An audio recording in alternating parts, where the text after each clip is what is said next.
Back, bro. Thank you, bro. Okay, so we saw Mali taking on Burkina Faso in the elimination stages and kick them out. Match ended 2 goals. Wow, I'm not sounding harsh. I'm sorry. Okay, they graciously left the Afcon. And what are your thoughts on this matchup tonight? You the one kicked that. What you just did was just to remind me of Mali and Burkina Faso. One thing, or not, they've officially said they are leaving the ECOWAS. Remember? Yeah. Oh my God. Mali and Burkina Faso, two neighbors that had their recent queues, and he used the word kick, and what triggered me was what's happening there. Okay, yeah. But then we wish them all the best. It was more like two elephants fighting for me, okay? And what happened, the Malians came out victorious. The game started so brightly. Third minute, a goal has entered, and it was an OG. Then going forward, Lassine, Sinayoko, yeah. You know, Sina right now. Remember Sina of the Australian Open? Well, that is tennis. So Sinayoko of Auxerre in France scored, and that makes him, Sina should be number 3 now in the goal pecking order. Number 3. Although, yes, Bertrand Traore of Aston Villa also scored, making him 3 goals too. But then he's been kicked out.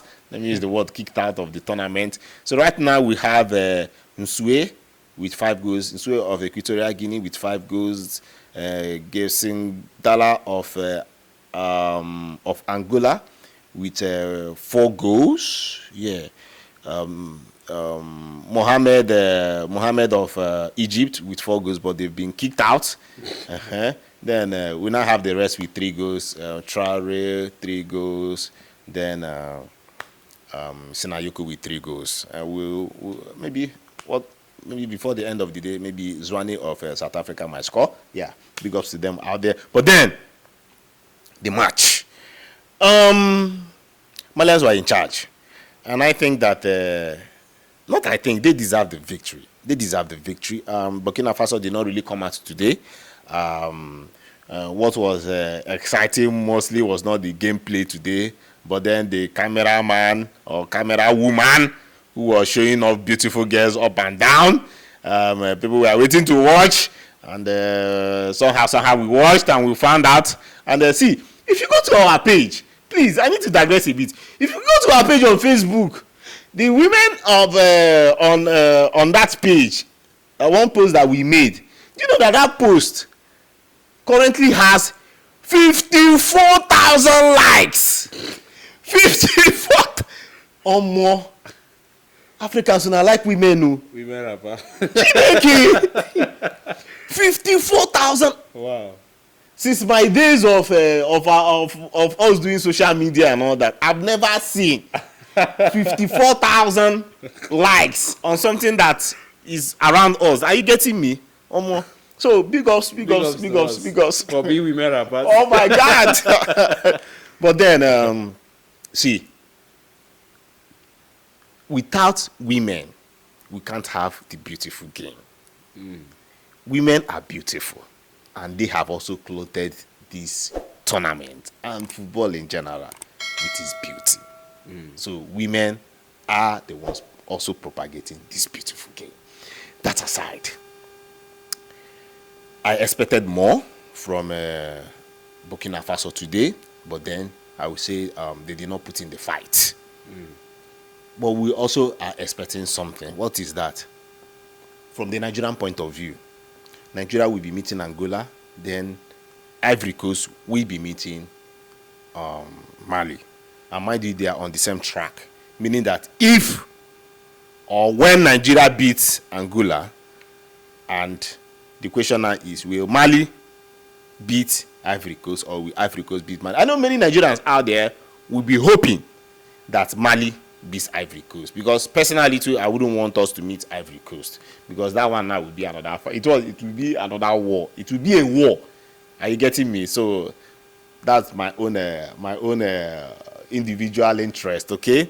At the end of the day, we'll see what will happen. Big ups to Mali for making their people proud. It's also not an easy time for both countries coming out from Q, and a lot of political crisis has happened around that region. Okay, but then we've seen them come out to play Afcon, and you also wonder, 24 teams in Africa coming to play Afcon. I also personally expected a beautiful nation like Kenya to be represented in Africa. Yeah, true. I expected them, because in Africa, if you come in terms of tourism, if you've not been to Kenya, if you've not been to Egypt, if you've not been to Morocco, my brother, you've not visited Africa. As in, when I mean the top, let's face the fact, I mean the top most visited countries. So I expected Kenya. They need to do something. Look at countries that have faced wars, are coming out to play this game. Why wouldn't Kenya be part of this game? Look at even this Ivory Coast. 24 years down the line, they've had 2 queues. And what has happened? Look at the kind of tournament they have given to us. Are you getting me? So if you are Kenyan watching, and we know that Kenyans are watching this program. If you are Kenyans watching this program, we are behind you guys. Something needs to be done. Something drastic needs to be done. Okay? Can you imagine? I understand Africans and their parents sometimes and their presidents sometimes can be funny. Okay? And that also goes out to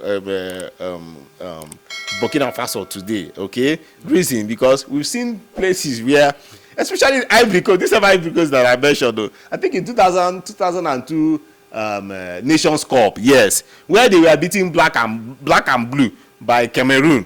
Do you know what happened? When they came back, they locked them inside guard room. Locked them inside guard room, and I know they dealt with them. But then when the military president then, or junta then, do you know what they responded to the people? When they were released after? They say, we had to lock them up because the countrymen and countrywomen were vexing for them, so we had to protect them. But we know what happened. They were beating black and blue. So big ups to, how many times will I say big ups to Malians? It's not easy, mind you, and but then they also have the pedigree, they have the names, they have the kind of players that will say, okay, we'll represent them very well in the quarterfinal. Big ups to them. Thank you so much. All right, thank you for your contributions. Thank you, bro. Thank you. Stay safe. You too. Thank you.